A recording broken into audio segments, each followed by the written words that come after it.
क्या वेदांता के प्रमोटर ने अपने शेयर गिरवी रख दिए? आखिर क्यों कंपनी के 54.72% शेयरों पर इनकम्बरेंस यानी कानूनी प्रतिबंध लगा दिया गया है?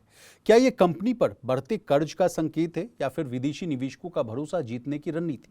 1.75 अरब डॉलर के बड़े बॉन्ड सौदे के बाद सामने आए इस खुलासे ने बाजार में कई सवाल खड़े कर दिए हैं। आखिर इनकम्बरेंस क्या होता है? ये प्लेज से कितना अलग है? क्या प्रमोटर अब अपने शेयर बेच सकते हैं और इसका वेदांता के शेयरों पर क्या असर पड़ सकता है? आइए आसान भाषा में पूरी रिपोर्ट को समझने की कोशिश करते हैं। सबसे पहले वेदांता को लेकर जो बड़ी खबर सामने आ रही है, इससे कहानी की शुरुआत करते हैं। देखिए, वेदांता लिमिटेड के प्रमोटर ग्रुप की करीब 54.72% हिस्सेदारी पर इनकम्बरेंस यानी भार वो दिखाया गया है। ये खबर सुनकर कई निवेशक परेशान हो सकते हैं, लेकिन पहले ये समझना जरूरी है कि ये शेयरों को सीधे गिरवी रखने जैसा मामला नहीं है। चलिए पूरा मामला क्या है वो समझ लेते हैं।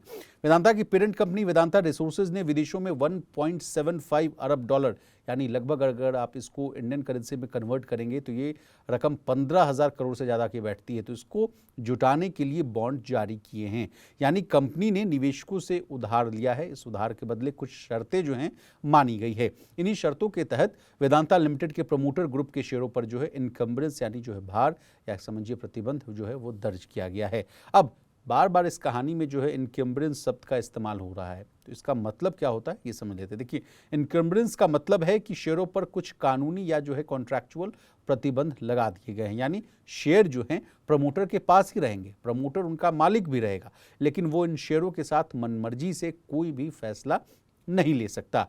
कुछ काम करने के लिए बॉन्ड की शर्तों का पालन करना होगा, यानी ये सामान्य प्लेज यानी जो गिरवी है उससे अलग व्यवस्था होती है। अगला सवाल आपके मन में आ रहा होगा कि क्या प्रमोटर ने शेयर गिरवी रख दिए? तो इसका जवाब है नहीं।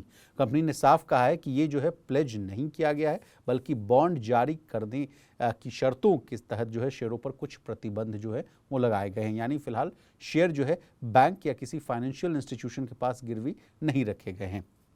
अब शेयरों की बात हो रही तो कितने शेयरों पर यह प्रतिबंध लगा है ये समझ लेते हैं। देखिए, प्रमोटर ग्रुप की 3 कंपनियों के पास मौजूदा कुल यानी 214 करोड़ शेयर आसपास हैं, इस व्यवस्था के दायरे में आ गए, यानी 214 करोड़ शेयर्स इस पूरे प्रतिबंध वाले मामले में आ गए हैं। इन कंपनियों में शामिल है twin star holdings, welter trading, Vedanta holding Mauritius 2। आइए आगे बढ़ते हैं। वेदांता ने कितने करोड़ कितने डॉलर के बॉन्ड हैं वो जारी किए वो समझ लेते हैं। देखिए, कंपनी के ने वो कुल 1.75 अरब डॉलर के बॉन्ड जारी किए हैं। पहला बॉन्ड था 500 मिलियन डॉलर का, जिस पर 7% का ब्याज दर था, मैच्योरिटी 2032 की है। दूसरा बॉन्ड है 700 मिलियन डॉलर का, ब्याज दर है 7.375% और मैच्योरिटी इसकी है 2034। तीसरा बॉन्ड है 550 मिलियन डॉलर का, ब्याज दर है 7.75%, मैच्योरिटी है 2037 की। चलिए आगे बढ़ते हैं। इन बॉन्ड्स के बदले कंपनी को कौन कौन सी शर्तें माननी होंगी? अगला सवाल आपके मन में आ रहा होगा, तो ये समझ लेते हैं। पहली बात है कि प्रमोटर की हिस्सेदारी कम नहीं हो सकती। वेदांता रिसोर्सेज ग्रुप को वेदांता लिमिटेड में कम से कम 50.1% हिस्सेदारी बनाई रखनी होगी, यानी प्रमोटर अपनी हिस्सेदारी इतनी नहीं बेच सकता कि कंपनी का कंट्रोल खत्म हो जाए। दूसरी बात यह है कि कंपनी पर नियंत्रण बनाए रखना होगा। प्रमोटर को वेदांता लिमिटेड का कंट्रोल यानी नियंत्रण अपने पास रखना होगा। अगर नियंत्रण खत्म होता है तो बॉन्ड की शर्तों का उल्लंघन माना जाएगा। तीसरी बात यह है कि डिफॉल्ट होने पर पाबंदियां बढ़ जाएंगी। अगर भविष्य में कंपनी बॉन्ड का पैसा चुकाने में डिफॉल्ट करती है तो प्रमोटर अपनी संपत्तियां या शेयर मनमर्जी से नहीं बेच पाएगा, उसे पहले से तय नियमों का पालन करना पड़ेगा।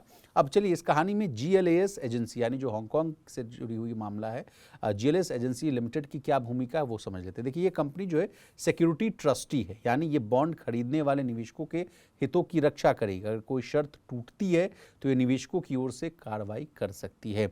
सेबी को इसकी जानकारी क्यों दी गई है, ये भी अगला सवाल आपके मन में आ रहा होगा। तो देखिए, ये खुलासा सेबी टेक ओवर रेगुलेशंस 2011 के नियमों के तहत किया गया है। जब प्रमोटर की हिस्सेदारी पर किसी तरह का इनकम्बरेंस बनता है तो उसकी जानकारी स्टॉक एक्सचेंज को देना जरूरी होता है। अब अगला सवाल हमारे आपके लिए, क्या इससे निवेशकों को घबराने की ज़रूरत है? तो फिलहाल इसे सीधे तौर पर जो है नकारात्मक खबर नहीं माना जा सकता, क्योंकि जो है शेयर गिरवी नहीं रखे गए हैं।